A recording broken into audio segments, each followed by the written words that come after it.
Han har mere end 300.000 followers, altså mennesker, der følger ham på det sociale medie Instagram.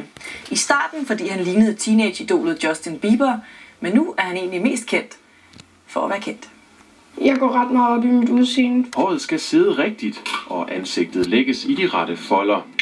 For når Benjamin Lasnier deler et billede, ryger det ud til hele verden. Det er sådan nogle fra USA, Canada og Kina, og sådan nogle lande, jeg aldrig har hørt om før.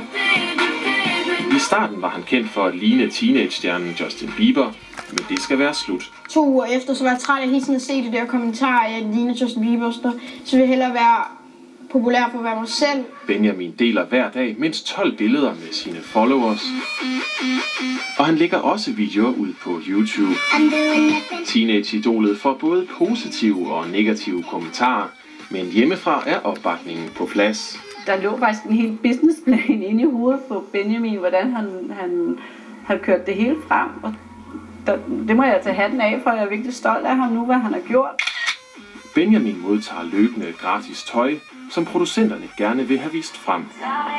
For 300.000 followers er penge værd. Han kommer til at virke som en slags talsmand over for hele den her folk eller brugere, der følger ham, hvis han bruger en bestemt kasket eller spiser en bestemt burger. Senest har Benjamin fået kontrakt hos et hemmeligt dansk tøjfirma, hvor han skal forsøge sig som designer. Det kan både være på caps, logo, t-shirts. Og teenageren har gode chancer for at tjene penge på sit netværk. Hvis han evner ligesom at bruge det som et springbræt til noget andet, måske noget mere konkret, så kan man jo sagtens forestille sig, at det er en stor fordel for ham, at han har hele den her base af følgere, han kan kommunikere til. Benjamin selv tror også på projektet. Så jeg har altid haft sådan lidt, hvad er det, jeg gerne vil?